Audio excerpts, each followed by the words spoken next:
നിങ്ങളുടെ എല്ലാവരെയും അനുമതിയോടെ ഞാൻ എന്റെ വിഷയത്തിലോട്ട് കടക്കുകയാണ്. അള്ളാഹു നാം ഏവരെയും സ്വീകരിക്കുമാറാകട്ടെ. ഒരു ഗ്രാമത്തിൽ ആ നാട്ടുകാരെല്ലാവരും കൂടി അവരുടെ ഗ്രാമത്തിൽ ഒരു ശില്പം പണിയണം എന്ന് ആഗ്രഹിച്ചു. വിദേശികളായ ടൂറിസ്റ്റുകൾ തങ്ങളുടെ നാട് കാണാൻ വരുമ്പോൾ അവരെയൊക്കെ ആകർഷിക്കുന്ന ഒരു നല്ല ശില്പം, ഒരു പ്രതിമ അവരുടെ ഗ്രാമ മധ്യത്തിൽ സ്ഥാപിക്കണമെന്ന് തദ്ദേശവാസികൾ ആഗ്രഹിച്ചു. അവരുടെ ആഗ്രഹപ്രകാരം ആ നാട്ടിലെ പ്രശസ്തനായ ഒരു ശില്പിയെ ശില്പം പണിയാൻ ഏൽപ്പിക്കുകയും പണി പൂർത്തിയായ ശേഷം അദ്ദേഹം അവരെ വിവരമറിയിച്ചത് പ്രകാരം ആ ശില്പം അവരുടെ നാട്ടിൽ സ്ഥാപിക്കുന്നതിന്റെ ഔപചാരികമായ ഉദ്ഘാടന കർമ്മം നിർവഹിക്കാൻ തീരുമാനിച്ച് അതിന്റെ വിശിഷ്ടാതിഥിയെയും ക്ഷണിച്ച് ആ ശില്പം ഉദ്ഘാടനം ചെയ്യുന്ന ദിവസമെത്തി. സാധാരണയായി നമുക്കറിയാം, ഒരു ശില്പം അനാച്ഛാദനം ചെയ്യുമ്പോൾ കറുത്ത തുണി കൊണ്ടത് മൂടിയിട്ടിരിക്കും. അതിന്റെ മൂടി മാറ്റി പൊതുജനങ്ങൾക്ക് കാണാൻ കൊടുക്കുന്നതോടുകൂടെയാണ് അതിന്റെ ഉദ്ഘാടന കർമ്മം നിർവഹിക്കപ്പെടുന്നത്. നാടും നാട്ടാരും എല്ലാവരും ഒരുമിച്ച് കൂടി ശില്പം ഉദ്ഘാടനം ചെയ്യാൻ വിശിഷ്ടാതിഥിയും എത്തി. എല്ലാവരുടെയും സാന്നിധ്യത്തിൽ ആ മൂടിയിട്ടിരിക്കുന്ന ശില്പം മൂടിയിട്ട തുണി മാറ്റിയപ്പോൾ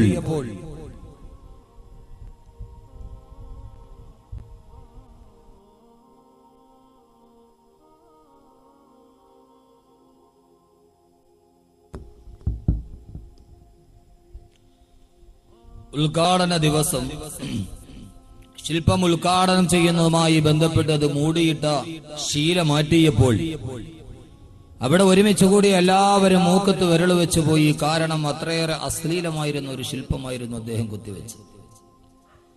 എല്ലാവരും ആ ശില്പിക്കെതിരെ കല്ലെറിയാൻ തുടങ്ങി. വിമർശനങ്ങളുടെ നടുവിൽ നിൽക്കുമ്പോൾ ആ ശില്പി പറഞ്ഞു, ആ ശില്പം മറ്റൊന്നുമായിരുന്നില്ല, ഒരു സ്ത്രീ അവളുടെ ഇരുസ്തനങ്ങളിൽ നിന്ന് ഒരേ സമയത്ത് ഒരു വൃദ്ധനും ഒരു കൊച്ചുകുട്ടിയും മുലപ്പാല് കുടിച്ചുകൊണ്ട് നിൽക്കുന്ന ഒരു ശില്പമാണ് അദ്ദേഹം പണിതു വെച്ചത്. ഓരോ നാട്ടിലും ഓരോ ശില്പങ്ങൾ നമുക്ക് കാണാം. ശംഖുമുഖത്ത് പോയ കാനായി കുഞ്ഞിരാമന്റെ ശില്പം കാണാം.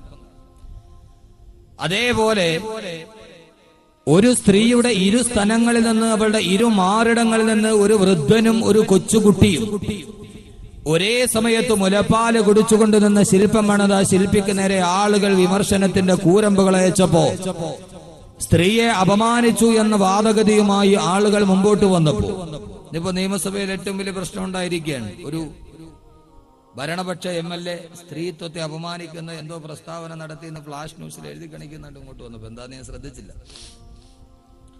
അപ്പോ സ്ത്രീത്വത്തെ അപമാനിച്ചു എന്ന വിഷയവുമായി ബന്ധപ്പെട്ട ആളുകൾ രംഗത്തു വന്നു.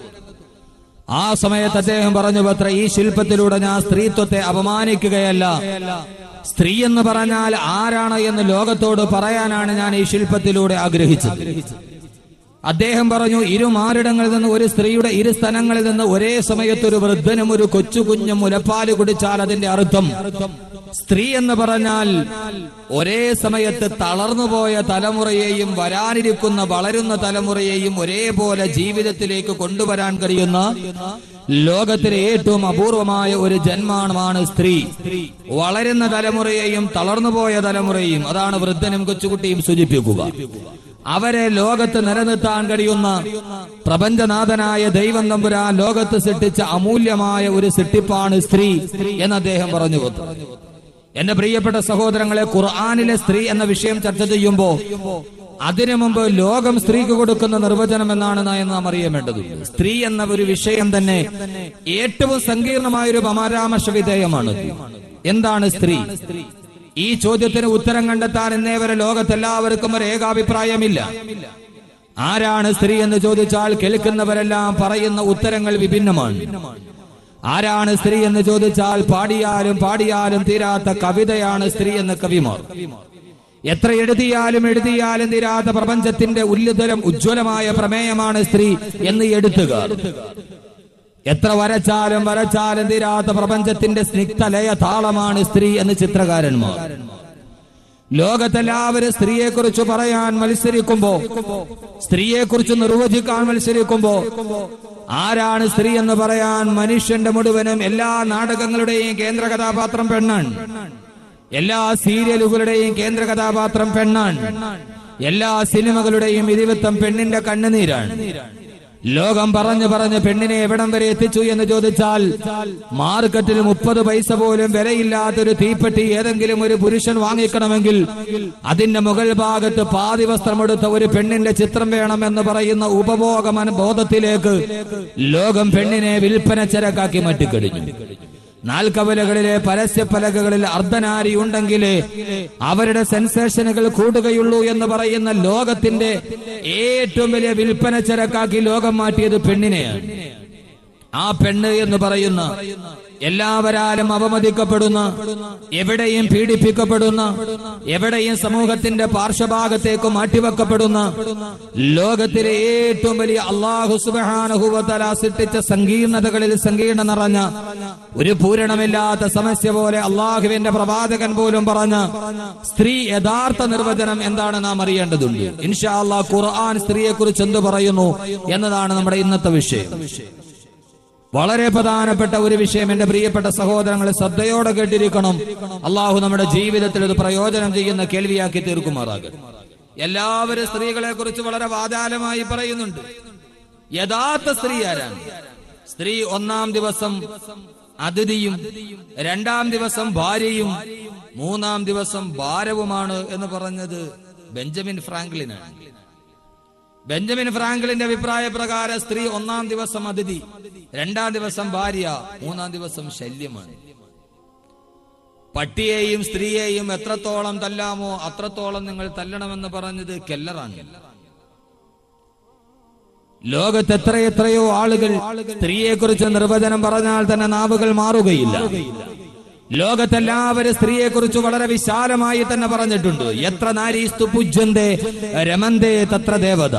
സ്ത്രീ എവിടെ ആദരിക്കപ്പെടുന്നുവോ അവിടെ ദേവന്മാര് പ്രസാദിക്കുമെന്നാണ് ഹൈന്ദവതയുടെ പുരാണം. എത്ര നാരീസ്തു പൂജ്യന്തേ രമന്തേ തത്ര ദേവത. സ്ത്രീ എവിടെ ആദരിക്കപ്പെടുന്നുവോ അവിടെ ദേവന്മാരുടെ പ്രസാദ സ്ഥാനമാണെന്നാണ് ആർഷഭാരതത്തിന്റെ ദർശനം ലോകത്തോട് പറഞ്ഞത്. മാതൃദേവോ ഭവ, മാതാവിനെ ദേവിയെ പോലെ കണക്കാക്കണമെന്ന് പറഞ്ഞ, മാതാവിനെ ദേവിയെ പോലെ കണക്കാക്കണമെന്ന് പറഞ്ഞ ലോകത്ത് ധാരാളം സ്ത്രീകളെ പുരാണങ്ങൾ പറഞ്ഞ് മനസ്സിലാക്കി തരുന്നുണ്ട്. ധാരാളം പുരാണങ്ങളെ, ധാരാളം സ്ത്രീ കഥാപാത്രങ്ങളെ നമുക്ക് കാണാം. സ്വന്തം ഭർത്താവായ ധൃതരാഷ്ട്രരുടെ കാഴ്ച നഷ്ടപ്പെട്ടപ്പോ എന്റെ ഭർത്താവ് കാണാത്തതൊന്നും എനിക്ക് കാണണ്ട എന്ന് പറഞ്ഞ് കറുത്ത തുണി കൊണ്ട് കണ്ണു മൂടിക്കെട്ടിയ ഗാന്ധാരിയെ ഇതിഹാസമാണ് ലോകത്ത് പരിചയപ്പെടുത്തി കൊടുത്തത്. ഭർത്താവ് ചാരിത്രശുദ്ധിയിൽ ഭയന്നപ്പോ ഭൂമി പിളർന്നിക്ക് താഴേക്ക് ഭൂമിയുടെ ഉള്ളിലോട്ട് കടന്നുപോയ സീതാദേവി രാമായണത്തിന്റെ കഥാപാത്രമാണ്. നാളെ വൈകുന്നേരം സൂര്യൻ അസ്തമിച്ചാൽ നിന്റെ ഭർത്താവ് തലപൊട്ടി ചിതറുമെന്ന് മഹർഷി ശപിച്ചപ്പോൾ ആ ഭർത്താവിന്റെ മരണം തടയാൻ ധ്യാനം ചെയ്തിട്ട് സൂര്യബന്ധന മന്ത്രം നടത്തിയ, സൂര്യബന്ധന മന്ത്രത്തിലൂടെ സൂര്യന്റെ അസ്തമനം പോലും തന്റെ ഭർത്താവിന്റെ ജീവൻ രക്ഷിക്കാൻ വേണ്ടി കാണിച്ചു കൊടുത്ത ശീലാവതി പുരാണം ലോകത്ത് പരിചയപ്പെടുത്തി കൊടുത്ത സ്ത്രീകളുടെ കഥാപാത്രത്തിന്റെ ഏറ്റവും മൂർധന്യമായ അവസ്ഥയിൽ നിൽക്കുന്നതാണ്. പാർവതി, ഹൈന്ദവരുടെ പ്രമാണപ്രകാരം പരമശിവന്റെ വലതുഭാഗത്ത് പാർവതി ഇരുന്നാലേ പരമശിവന് നിഗ്രഹത്തിന് ശക്തി ഉണ്ടാകൂ എന്നതാണ് ഹൈന്ദവതയുടെ സന്ദേശം. ഞാൻ ഈ പറയുന്നത് ലോകത്ത് മുഴുവന് സ്ത്രീകളെ, ലോകത്തിന്റെ മുഴുവന് മഗ്ദലന മറിയം, കന്യാമറിയം ബൈബിളിന്റെ സംഭാവനയാണ്. പക്ഷേ അതിനേക്കാളൊക്കെ മുമ്പ് സ്ത്രീ ആരാണ് എന്ന് ലോകത്തോട് പറഞ്ഞുകൊടുത്ത, എന്താണ് സ്ത്രീ എന്ന് പറഞ്ഞ, പിതോ രക്ഷതി കൗമാരെ ഭർത്തോ രക്ഷതി യൗവനെ പുത്രോ രക്ഷതി വാർദ്ധക്യേ ന സ്ത്രീ സ്വാതന്ത്ര്യമർഹതി. മനു മഹർഷിയോട് ആരോ ചോദിച്ചു, ആരാണ് സ്ത്രീ? ആ ചോദ്യത്തിന് മനു പറഞ്ഞ മറുപടി ഇതായിരുന്നു. ഇവിടെയാണ് ഞാനും എന്റെ സഹോദരങ്ങളെ ഖുർആൻ പറഞ്ഞ സ്ത്രീ ആരാണെന്നറിയണമെങ്കിൽ 14 നൂറ്റാണ്ടുകൾക്ക് മുമ്പ് ജനിച്ചു വീടുന്ന കുഞ്ഞു പെണ്ണാണെന്നറിഞ്ഞാൽ അതിനെ ജീവനോടെ കുടിച്ചുമൂടിയ, പെണ്ണിന് ജീവിക്കാനുള്ള സ്വാതന്ത്ര്യം നഷ്ടപ്പെട്ടു പോയ, മക്കാ മണലാരുണ്യത്തിന്റെ ചുട്ടുപടുത്ത് കിടക്കുന്ന മണൽത്തരികൾ പോലും കഥനം കൊണ്ട് കണ്ണുകൾ മുഴുവനും അടച്ചുപോയ ഒരു പെണ്ണിന്റെ നിലവിളി കേൾക്കാൻ പോലും, അവളുടെ പുഞ്ചിരി കേൾക്കാൻ മക്കാ ഭൂഖണ്ഡത്തിന് കഴിയാതിരുന്ന 6-ാം നൂറ്റാണ്ടിലെ കാട്ടറബികൾ ജനിച്ച പെണ്ണിനെ മുഴുവൻ ജീവനോടെ കുഴിച്ചു മൂടുമ്പോ വിശുദ്ധമായ ഖുർആൻ പറഞ്ഞതുപോലെ വൈദാ ബുശ്ശിറ അഹദുഹും ബിൽഉൻസാ ളല്ല വജ്ഹുഹു മുസ്വദ്ദൻ വഹുവ കലീം യതവാറാ മിനൽ ഖൗമി മിൻ സൂഇ മാ ബുശ്ശിറ ബി അയുംസികുഹു അലാ ഹൂനിൻ അം യദുസുഹു ഫിത്തുറാബ് അലാ സാഅ മാ യഹ്കുമൂൻ.